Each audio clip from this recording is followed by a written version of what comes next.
আমরা জানি যে ঢাকা মেট্রোপলিটন এলাকা একটি জনবহুল এলাকা এবং ট্রাফিক কনজেশন বা ট্রাফিক জ্যাম যেটি আমরা বলি সেটি প্রায় সবসময়ই লেগে থাকে। এজন্য ট্রাফিক পুলিশকে সবসময় মাঠে থাকতে হয়, কাজ করতে হয়। তো এই প্রচণ্ড যে হিট ওয়েভ, এর ভিতরে ট্রাফিক পুলিশ কিন্তু সবসময় মাঠে রয়েছে, কখনোই কিন্তু তারা মাঠ ছেড়ে যায়নি গরমের অজুহাতে। তো সেটির জন্য আমরা চেষ্টা করছি যাতে ট্রাফিক পুলিশের সদস্যরা সুস্থভাবে কাজ করতে পারে এবং ট্রাফিক চলাচল সম্পূর্ণভাবে যাতে সচল রাখতে পারে এবং আমাদের জনসাধারণের যাতে কোনো ধরনের ভোগান্তি না হয়। তো সেটির জন্য আমরা প্রথমে আমাদের ট্রাফিক পুলিশ সদস্যদেরকে বিভিন্নভাবে চেষ্টা করেছি সুস্থ রাখার জন্য। আমরা স্যালাইন দিয়ে, পানি দিয়ে, শরবত দিয়ে, জুস দিয়ে, তারপরে গ্লুকোজ দিয়ে এসব আমরা চেষ্টা করেছি এবং তাদের স্বাস্থ্যের অন্যান্য দিকগুলো খোঁজখবর রাখার জন্য আমাদের যে মেডিকেল রয়েছে, পুলিশ হসপিটাল, সেখানেও সবসময় টিম রেডি থাকে যাতে কোনো ধরনের সমস্যা না হয়।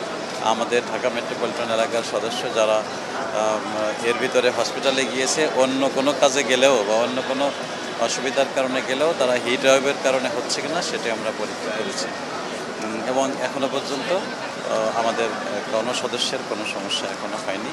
আমরা পুলিশ সদস্যদের ছাড়াও যারা শ্রমজীবী মানুষ, যারা রাস্তাঘাটে শহরে কাজ করেন, নিজেরা এই বাইরে পানি কিনে খাওয়ার মতো এবিলিটি নেই, বিশেষ করে বিশুদ্ধ পানি পাওয়া একটু কঠিন, তাদের জন্য আমরা এই হিটওয়েভের যে সময়কাল, এর জন্য একটু ব্যবস্থা করেছি বিভিন্ন মোড়ে আমাদের যে 50টি থানা রয়েছে সেই থানার পক্ষ থেকে, ট্রাফিকের পুলিশের পক্ষ থেকে যেখানে সম্ভব, যতদূর সম্ভব আমরা চেষ্টা করেছি। কিছু কিছু জায়গায় আমরা স্থায়ী পোস্ট করে দিয়েছি, কিছু কিছু জায়গায় আমরা ভ্রাম্যমাণ গাড়ি করেছি এবং আমরা দেখছি যে যেখানে জনবহুল এলাকা, বিশেষ করে বাজার এলাকা, বাস স্ট্যান্ড এলাকা, তারপরে আপনার অন্য কোনোভাবে যদি সেখানে জনসমাগম হয়ে থাকে সেই সময় এলাকা, যেখানে নিম্নবিত্ত মানুষ বা কাজ করে, শ্রমিকরা কাজ করে, সে সমস্ত এলাকায় আমরা তাদেরকে পানি, স্যালাইন এবং অন্যান্য কিছু সরঞ্জাম দিচ্ছি।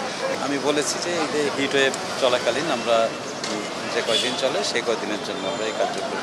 25% একটি আদর্শ নগরীতে রাস্তা থাকার কথা, কিন্তু আমাদের এখানে রাস্তার পরিমাণ 7-8% মাত্র।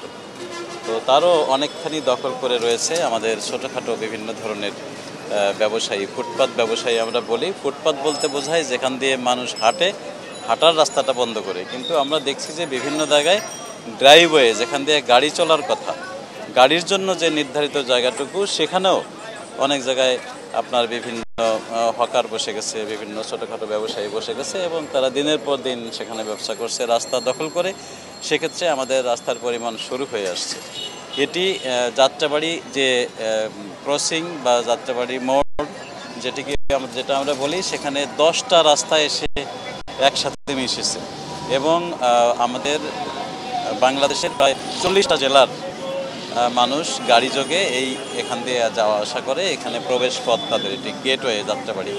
তো সেই গেটওয়েতে কাঁচা বাজার রয়েছে, আরও বিভিন্ন ধরনের প্রতিষ্ঠান, শিক্ষা প্রতিষ্ঠান রয়েছে। এখানে লক্ষ লক্ষ মানুষ এখানে হেঁটে পার হয় প্রতিদিন। এখানে মানুষ পারাপারের জন্য কিন্তু কোনো ব্যবস্থা নেই।